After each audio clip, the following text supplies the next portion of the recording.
Bonjour à toutes et à tous et bienvenue sur cette chaîne où je parle d'émotions et de libération émotionnelle.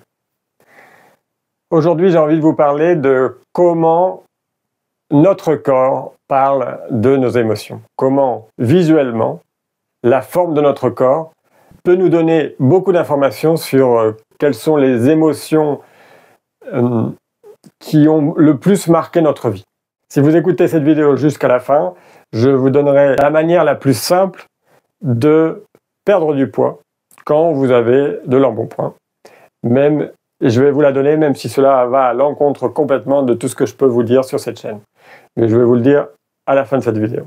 Chaque personne a son type de corps, mais après il y a des caractéristiques qui sont communes à différents corps et qui peuvent nous donner des informations sur quelles sont ces blessures, les blessures qui l'ont plus marqué dans la vie. Alors si vous voulez maigrir, si vous voulez prendre du poids, si vous voulez renforcer votre musculature, si vous voulez changer votre corps, au lieu de faire un régime, moi je vous conseille de regarder quelles sont vos émotions. Si vous reconnaissez vos émotions inconscientes et vous les acceptez, vous les libérez, alors votre corps change. Alors c'est pas quelque chose qui est simple, c'est pas quelque chose qui se fait en une session rapidement. Notre corps, c'est quelque chose qu'on hérite et qui est quelque chose qui va avec nos blessures les plus profondes, donc c'est pas quelque chose qui va se changer en un clin d'œil, mais ce sera sûrement plus efficace que de suivre un régime. Quand vous suivez un régime, vous le suivez en mettant beaucoup de mental, en vous obligeant de suivre ce qui a été que quelqu'un a dit qui allait être bon pour vous. Vous le suivez en vous mettant d'une discipline, mais il va être impossible de suivre ce régime dans la longueur si vous ne prêtez pas attention à vos émotions. Il y a 5 grandes structures de corps et structures, ce qu'on pourrait résumer structure de caractère qui inclut donc le structure corporelle et donc qui sont des structures qui vont avec une structure émotionnelle et une structure mentale.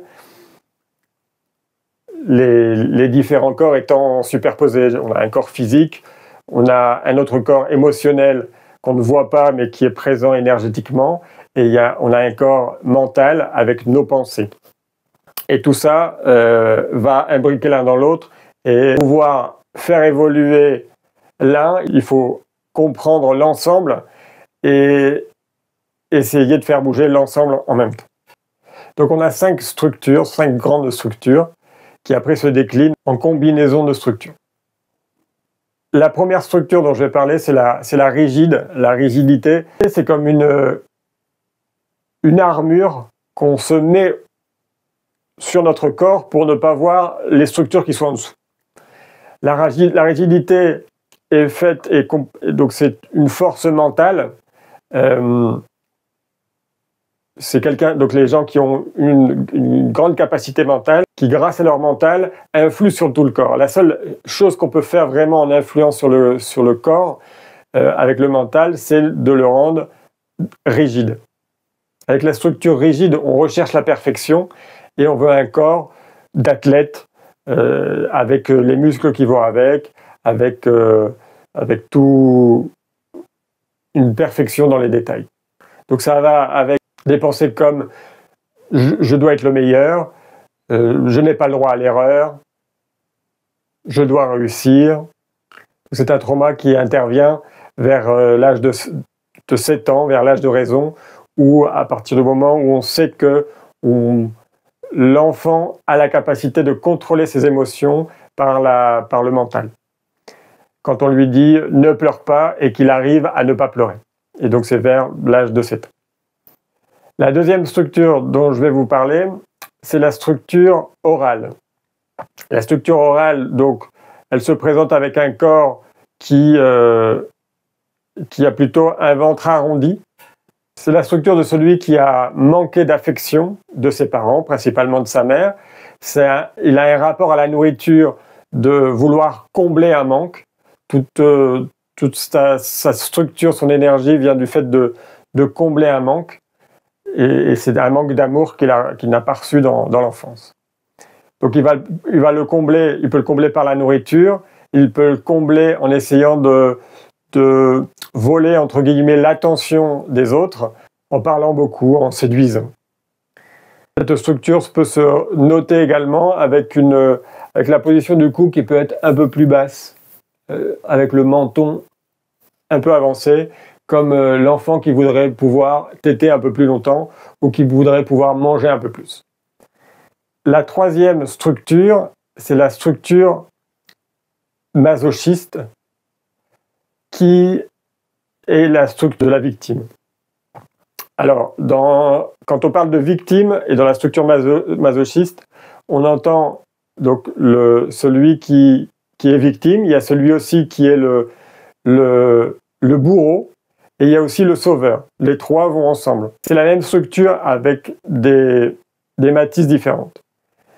Mais quand on est à un moment sauveur, c'est parce qu'on a été victime. Quand on a été victime, après on peut devenir bourreau. On va changer de rôle pendant la vie, mais c'est la même structure qui est derrière.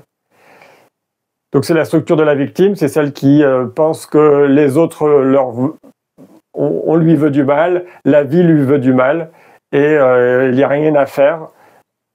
Il n'y a pas d'issue possible. C'est une perte de la capacité d'action de l'être humain et de sa capacité de changement. Une personne avec cette structure va avoir aussi des problèmes de limite. Et donc les problèmes de limite vont se refléter dans son corps avec un corps qui est assez volumineux. La quatrième structure, c'est la structure du schizoïde. Le schizoïde, il a une structure corporelle très facile à retrouver, c'est une structure très allongée, quelqu'un de fin et de très grand. La base de son trauma vient à la naissance ou avant la naissance, et il ressent que sa venue au monde n'a pas été agréable et que le monde est dangereux et que quelque part il n'a pas envie d'être là, il n'a pas envie de vivre la vie telle qu'on lui a proposée, telle qu'il l'a vécue jusqu'à maintenant, et il a cette déconnexion des pieds. Il a donc c'est pour la tête qui est loin des pieds et loin de ses racines. Il a un ancrage sur Terre qui est assez pauvre et il est beaucoup plus connecté vers des mondes subtils, vers des mondes virtuels. La personne schizoïde a en général une pointure de pied très inférieure à la taille qu'il a. Si tu fais 1m80 et que tu as une pointure de pied de 40, c'est un bon indice pour savoir que tu as cette structure. C'est la structure que je connais le plus parce que c'est ma structure primaire, c'est ma blessure, c'est mon trauma le plus important que j'ai eu à surmonter. Et c'est l'un des plus difficiles à se libérer parce qu'il revient à des moments vraiment des premiers instants de la vie. Donc c'est vraiment les premières sensations qui marquent énormément la vie d'une personne. Les conditions dans lesquelles se font l'accouchement et aussi tout ce que peut vivre l'enfant à l'intérieur du ventre de sa mère ont une influence importante. La cinquième et dernière structure, c'est la structure psychopathique. Donc leur trauma, c'est d'avoir été abusé par quelqu'un qui avait du pouvoir par rapport à eux. Donc c'est la structure de l'abus de pouvoir. Et il a compris que lui ne voulait plus subir ce trauma. Et la manière de faire pour ne plus que les autres l'utilisent, c'est de comprendre comment les autres fonctionnent et de se mettre au-dessus des autres et de prendre le pouvoir sur les autres. C'est celle la plus difficile à se reconnaître soi-même. On retrouve ces structures-là chez toutes les personnes qui ont de l'autorité dans leur métier. Ça peut être des policiers, des militaires, ça peut être un juge, ça peut être un médecin, ça peut être un acteur. En général, chez les hommes, ça va se voir avec une partie le haut du corps comme gonflé. Quelqu'un qui a la tête qui enfle, en fait, c'est son corps en général qui va enfler. Et c'est vraiment de la ceinture jusqu'au cou. Il va enfler avec des jambes qui, en général, restent petites. Chez les femmes, ça va être des personnes qui ont très peu de poitrine. Mais il peut y avoir aussi l'autre cas, par exemple la figure de la chanteuse d'opéra, avec un corps très, très, très imposant, et qui est aussi une structure psychopathique. Voilà. Alors personne n'a une structure et aucune des autres. On a toutes les structures avec des proportions différentes. Et donc c'est le moment de vous dévoiler quelle est la technique pour perdre du poids. Donc la technique, c'est de devenir rigide. C'est de développer au maximum ses capacités mentales. C'est de mettre beaucoup d'attention à vouloir être parfait. C'est mettre de l'attention dans les détails, dans contrôler toute sa vie. Et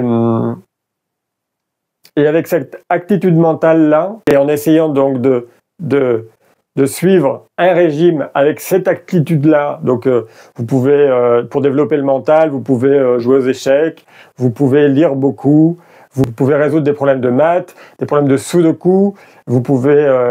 voilà, tout ce genre d'activité mentale va vous aider donc en suivant un régime qu'on vous a dit qu'il faut bien suivre à la lettre. C'est sûrement la solution la plus rapide, mais ce n'est pas garanti que ça fonctionne dans le temps. Tout le monde ne peut pas augmenter sa capacité mentale aussi facilement que ça. Je le redis, ça va à l'encontre totalement de tout ce que je peux dire sur cette chaîne. Mon angle de vue, c'est plutôt l'inverse. C'est si j'ai du poids et que je veux perdre du poids, alors moi j'avais le problème inverse, c'est que moi je n'avais pas de poids et que je veux prendre du poids.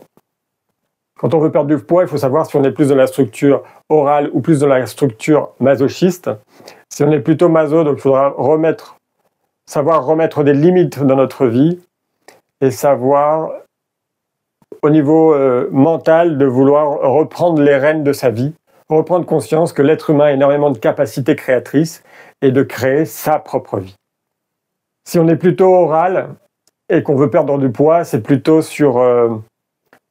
travailler sur le fait que toute la douleur, tout le manque de ne pas avoir été nourri, de ne pas avoir eu l'attention nécessaire dans notre enfance. Et là, je ne parle pas de... Il n'y a pas de quantité de recevoir d'amour qui sont minimum par rapport au ressenti qu'a pu avoir la personne. Un trauma, c'est quand il y a trop de quelque chose. Ou pas assez, quand il y a trop ou il y a un manque. Et là, on est vraiment dans le manque d'avoir reçu l'amour. Et l'amour, c'est l'alimentation d'un... C'est aussi important pour un jeune bébé de recevoir de l'amour que de recevoir du lait de sa mère. Voilà, j'espère que cette vidéo vous a plu, qu'elle vous a intéressé, que vous êtes reconnu dans les 5 types de structures.